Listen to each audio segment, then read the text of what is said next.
Hello दोस्तों, आज जो हमारा टॉपिक है डिस्कशन का वो है tax provision in respect of infrastructure development. Specially इसके रिगार्ड एक बच्चे की मेरे पास रिक्वेस्ट आई थी कि सर इंफ्रास्ट्रक्चर डेवलपमेंट टॉपिक पे वीडियो बना दीजिए। चलिए स्टार्ट करते हैं टॉपिक को। सिंपली मैं देखो इस टॉपिक का आपको एक बेस दूंगा, याद करना पढ़ना डिटेल में वो आपका काम है। एग्जाम में जितना आप अच्छा लिखेंगे उतने अच्छे आपको मार्क्स मिलेंगे। जनरली एक बेसिक आइडिया दे रहा हूँ आपको, एक जिससे कि एक बेसिक अंडरस्टैंडिंग मिल जाए आपको इस टॉपिक के बारे में, वो आसानी से आप उस चीज को याद कर सकते। अपने बिजी शेड्यूल में थोड़ा टाइम निकाल के मैं कोशिश कर रहा हूँ आपको एक बेसिक आइडिया देने की। चलिए स्टार्ट कर लेते हैं। Tax provision in respect of infrastructure development. देखो सबसे पहले तो सेक्शन 80IA एक सेक्शन है जो ये बोलता है कि अगर कोई भी अंडरटेकिंग या एंटरप्राइज जो इंफ्रास्ट्रक्चर डेवलपमेंट के काम में इंगेज है और उसको उस काम से जो प्रॉफिट गेन आता है उस प्रॉफिट गेन से डिडक्शन मिल जाएगी। ये सेक्शन 80IA बोलता है। इसमें एक महत्वपूर्ण बात यह है कि सेक्शन 80C जो ये बोलता है कि अगर किसी एंटरप्राइज को, जो एंटरप्राइज इंफ्रास्ट्रक्चर डेवलपमेंट के बिजनेस में इन्वॉल्व है, उस एंटरप्राइज को अगर डिडक्शन चाहिए 80IA की तो उसको अपनी रिटर्न ऑफ इनकम फाइल करनी पड़ेगी ड्यू डेट से पहले। और ये जो ड्यू डेट होती है ये सेक्शन 139 सब सेक्शन 1 के तहत डिफाइन होती है। सबकी अलग अलग होती है। नॉर्मल एसएससी की जिनका ऑडिट होता है उनकी अलग होती है, जो कि डिफाइन है 139(1) में। तो कहने का मतलब ये है कि अगर इस टाइप की एंटरप्राइज जो कि इंफ्रास्ट्रक्चर डेवलपमेंट के बिजनेस में इन्वॉल्व है, उसको जो प्रॉफिट गेन आता है यानी उसकी जो ग्रोस टोटल इनकम आएगी, उस ग्रोस टोटल इनकम में से उसको डिडक्शन मिल जाएगी। और ये डिडक्शन कब मिलेगी? जब ऐसी एंटरप्राइज अपनी रिटर्न ऑफ इनकम फर्निश करेगी ड्यू डेट से पहले, तभी मिलेगी, अदरवाइज नहीं मिलेगी। तो डिडक्शन मिलेगी ग्रोस टोटल इनकम में से। अब ग्रोस टोटल इनकम कैसे आती है? जनरली मैं अगर मोटा मोटी बात करूं तो ग्रोस टोटल इनकम आती है जब 5 हेड्स की इनकम को ऐड कर लिया जाता है। हालांकि सैलरी जो होता है वो कंपनी पे एप्लीकेबल नहीं होता। तो अगर मोटा मोटी बात करूं तो जो हेड्स की इनकम को ऐड करने के बाद उसमें अगर कोई लॉस है उसको सेट ऑफ कर देते हैं। उसके बाद जो इनकम आती है उसको बोलते हैं ग्रोस टोटल इनकम। तो उस ग्रोस टोटल इनकम में आपकी ये इनकम भी शामिल होगी एंटरप्राइज की, जो कि इंफ्रास्ट्रक्चर डेवलपमेंट के बिजनेस से आ रही है। तो उस ग्रोस टोटल इनकम में अगर ये इनकम है इंफ्रास्ट्रक्चर डेवलपमेंट की, प्रॉफिट गेन है, तो उसमें से डिडक्शन मिल जाएगी सेक्शन 80IA के तहत। सबसे पहले हम जानते हैं कि इंफ्रास्ट्रक्चर फैसिलिटी होता क्या है। कोई भी एंटरप्राइज जो बिजनेस करती है डेवलपिंग का, या उसको ऑपरेट या मेंटेन करने का, या डेवलप ऑपरेट या मेंटेन करने का किसी इंफ्रास्ट्रक्चर फैसिलिटी को, कोई भी एंटरप्राइज जो बिजनेस करती है इंफ्रास्ट्रक्चर फैसिलिटी को ऑपरेट करना, उसको मेंटेन करना, उसको डेवलप करना, और जो ये फॉलोइंग कंडीशन सेटिस्फाई कर देती है। कंडीशन कौन कौन सी है? देखो कोई भी एंटरप्राइज का मतलब ये नहीं है कि कोई भी एंटरप्राइज हो प्राइवेट। एंटरप्राइज वही मानी जाएगी जिस एंटरप्राइज का एग्रीमेंट होगा सेंट्रल या स्टेट गवर्नमेंट के साथ या किसी लोकल अथॉरिटी के साथ, वही एंटरप्राइज इसमें कवर है, या किसी स्टैच्यू बॉडी के साथ एग्रीमेंट होगा। कोई भी कंपनी जो रजिस्टर्ड हो इंडिया में वो इसके लिए एप्लीकेबल है, और या किसी अथॉरिटी या किसी बोर्ड या किसी कॉर्पोरेशन, किसी अदर बॉडी इस्टेब्लिश्ड द्वारा या किसी सेंटर या स्टेट के एक्ट के तहत जो इस्टेब्लिश है। तो कहने का मतलब ये है कि कोई भी एंटरप्राइज का मतलब वो एंटरप्राइज जिसका एग्रीमेंट होता है सेंट्रल स्टेट गवर्नमेंट या लोकल अथॉरिटी या किसी स्टैच्यू बॉडी के साथ। किसके लिए एग्रीमेंट होता है? डेवलप करने के लिए, मेंटेन करने के लिए, एक न्यू इंफ्रास्ट्रक्चर फैसिलिटी को ऑपरेट करना, मेंटेन करना, डेवलप करना। तो वही एंटरप्राइज इसमें शामिल है। तो इन एंटरप्राइज को ये जो इंफ्रास्ट्रक्चर फैसिलिटी प्रोवाइड कर रहे हैं, डेवलप करना, मेंटेन करना, ऑपरेट करना, इनसे जो प्रॉफिट गेन आएगा तो ये अपनी ग्रोस टोटल इनकम में दिखाएगी। तो ये एंटरप्राइज अपनी ग्रोस टोटल इनकम में दिखाएगी उस प्रॉफिट को। तो उस ग्रोस टोटल इनकम से उसको डिडक्शन मिल जाएगी 80IA के तहत। कितनी मिलेगी आगे हम देख लेते हैं। सबसे पहले हमें देख रहे हैं कि इंफ्रास्ट्रक्चर फैसिलिटी होता क्या है।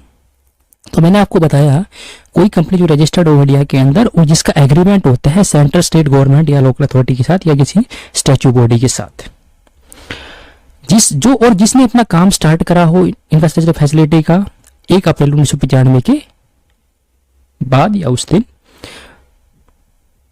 या फिर कोई भी इंफ्रास्ट्रक्चर फैसिलिटी जो ट्रांसफर होती है 31 मार्च 1999 के बाद, अगर कोई एंटरप्राइज अपने बिजनेस, जिसका बिजनेस है इंफ्रास्ट्रक्चर फैसिलिटी का, वो अपने बिजनेस को ट्रांसफर कर देती है 31 मार्च 1999 के बाद, तो कहने का मतलब ये है कि जिस एंटरप्राइज को बिजनेस ट्रांसफर हो रहा है, यानी जो ट्रांसफर ही होगा, उसको भी इसका बेनिफिट मिल जाएगा, टैक्स बेनिफिट मिल जाएगा, यानी डिडक्शन मिल जाएगी जो पीरियड बचे होंगे, यानी अनएक्सपायर्ड पीरियड की। इंफ्रास्ट्रक्चर फैसिलिटी का मतलब क्या होता है? रोड बनाना, road, bridge, rail system, highway project,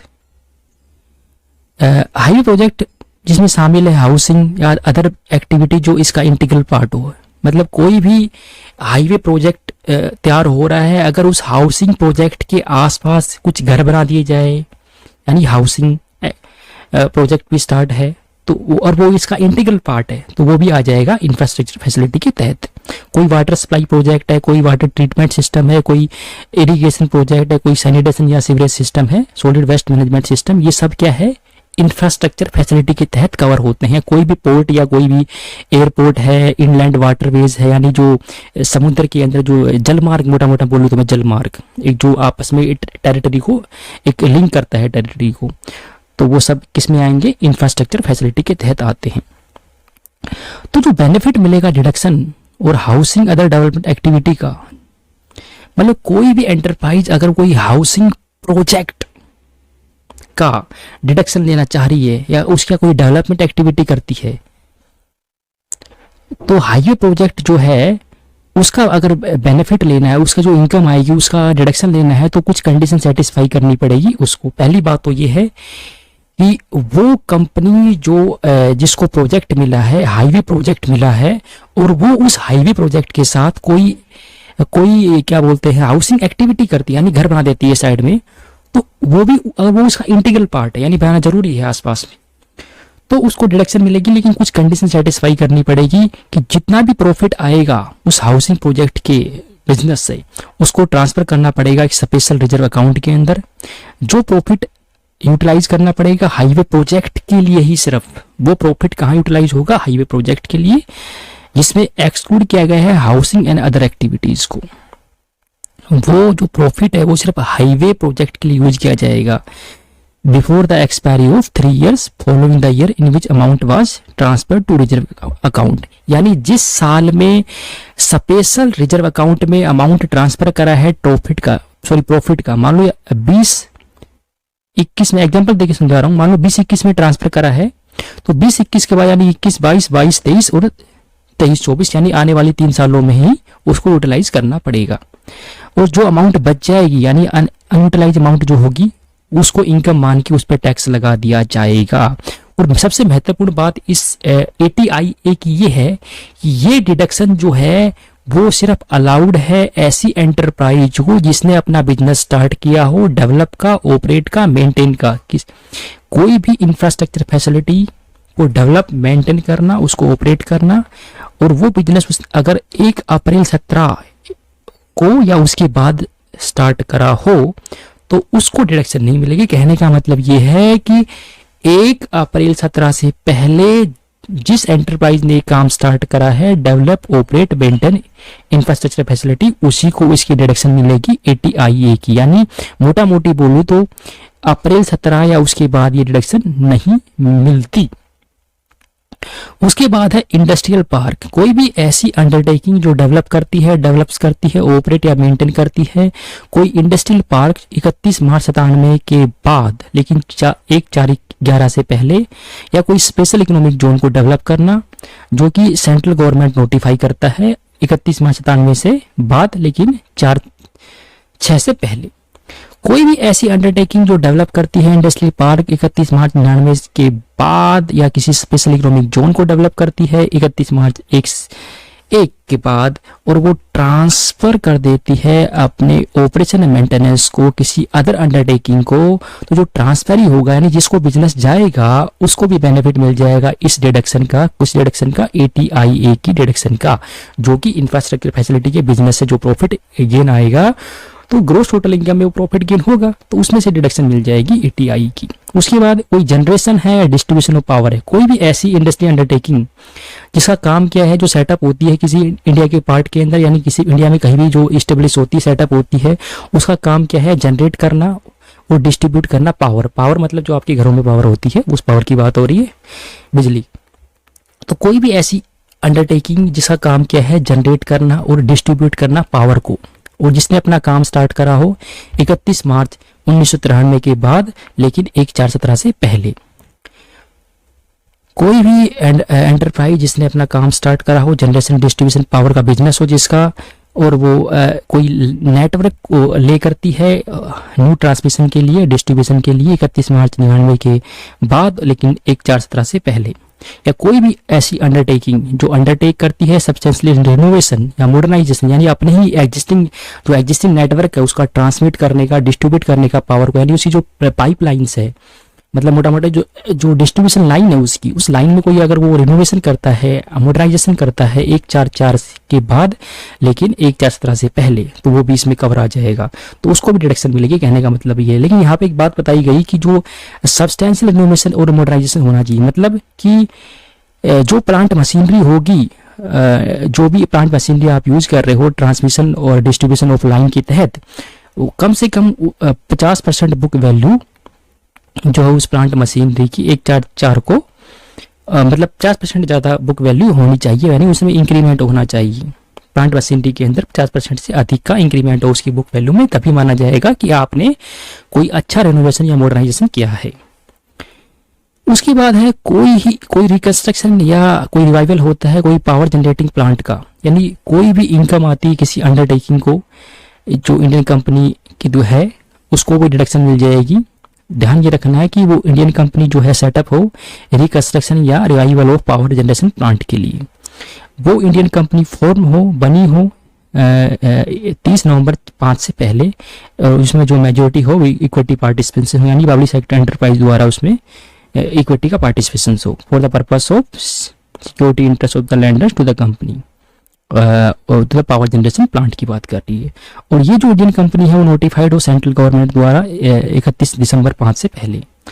तो ये जो अंडरटेकिंग है जिसका बिजनेस क्या है, पावर जनरेट करना, डिस्ट्रीब्यूट करना, कोई लाइन बिछाना, ठीक है, तो उनको उस बिजनेस से जो इनकम आएगी, उस जो प्रॉफिट गेन आएगा, उससे उस प्रॉफिट गेन से उसको डिडक्शन मिल जाएगी। कितनी मिलेगी? 100% डिडक्शन मिलेगी। जो क्वांटम होगा, जो पीरियड होगा डिडक्शन का, वो मैं बताऊंगा मैं आपको। डिडक्शन यानी मान लो कि 100 रुपये प्रॉफिट आया, किसी एंटरप्राइज का बिजनेस पावर जनरेट करना, डिस्ट्रीब्यूट करना है, और कंडीशन ये सेटिस्फाई कर देती है, वो कंपनी सेटअप होती है नवंबर 5 से पहले, मेजोरिटी जो है पब्लिक सेक्टर एंटरप्राइज का है, उसमें सेंट्रल गवर्नमेंट द्वारा नोटिफाई है। तो ये कंडीशन अगर सेटिस्फाई होती है और उस अंडरटेकिंग, उस एंटरप्राइज को जिसका बिजनेस पावर जनरेट करने का है, उसको अगर 100 रुपये प्रॉफिट होता है मान लेते हैं मोटा मोटा, तो 100 रुपये में से उसको 100% यानी 100 रुपये का ही डिडक्शन मिल जाएगी। और कब तक मिलेगी? कहने का मतलब ये है 10 कंजिक्यूटिव असेसमेंट ईयर तक मिलेगी। आने वाली 10 लगातार सालों तक उसको छूट मिलेगी 100% प्रॉफिट की। जितना प्रॉफिट आएगा हर साल वो डिडक्शन ले सकता है कंजिक्यूटिवली लगातार 10 सालों तक। यहाँ पर उसके एक डिडक्शन करने का एक ऑप्शन है कि एसएससी अगर चाहे अपने ऑप्शन पे डिडक्शन कर सकता है 10 कंजिक्यूटिव असेसमेंट ईयर में आउट ऑफ 15 ईयर्स, यानी आने वाली 15 सालों के अंदर वो अगर उसके ऑप्शन होता है कि वो 10 कंटिन्यूस असेसमेंट ईयर में डिडक्शन ले सकता है। स्टार्ट कब से होगा? जिस साल में उसने बिजनेस ऑपरेट करना स्टार्ट करा है, वो साल खत्म होने के बाद से अगली आने वाली 15 साल को काउंट किया जाएगा। उन 15 सालों में वो 10 साल कंजिक्यूटिवली डिडक्शन ले सकता है। 100% जो उसका प्रॉफिट होगा उसकी डिडक्शन मिल जाएगी। अगर कोई एसएससी जो है वो इंगेज है इंफ्रास्ट्रक्चर फैसिलिटी के अंदर, जो ऊपर बताया मैंने आपको, एबीसी यानी रोड बनाना, ब्रिज बनाना, टोल प्लाजा, रेल सिस्टम, उसको डिडक्शन मिल जाएगी 10 कंजिक्यूटिव असेसमेंट ईयर तक, लेकिन आउट ऑफ 20 ईयर्स यानी आने वाले 20 सालों में अगर वो चाहे तो 10 कंजिक्यूटिव असेसमेंट ईयर में डिडक्शन ले सकता है 100% जो उसको प्रॉफिट आएगा।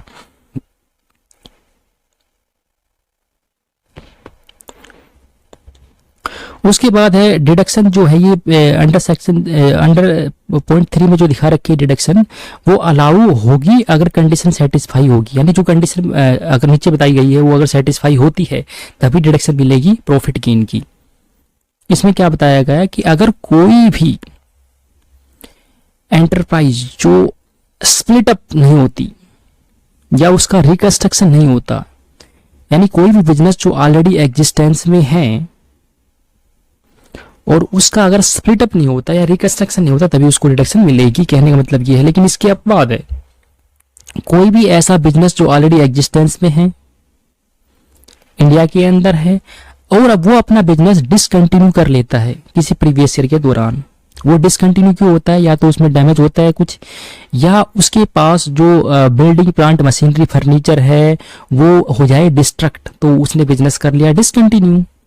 तो ऐसे केसेस में अब ये जो डिस्ट्रक्शन हो रहा है ये किस कारण हो रहा है, मान लो कोई फ्लड हो गया, कोई टाइफून, हरिकेन, साइक्लोन, अर्थक्वेक, ये चीजें, कोई राइट्स हो गया, कोई सिविल डिस्टर्बेंस हो गया, या कोई एक्सीडेंट फायर हो गया, या कोई एनिमी द्वारा कोई डिक्लेरेशन वार हो गया यानी युद्ध डिक्लेयर हो गया, तो ये ऐसे कारण हैं जो आदमी के हाथ में नहीं होते। तो ऐसे केसेस में बोला गया कि अगर इन कारण से बिजनेस डिसकंटिन्यू होता है तो उसको एक तरह से रिकंस्ट्रक्शन स्प्लिट अप नहीं माना जाएगा, कहने का मतलब ये है उसको डिडक्शन मिल जाएगी।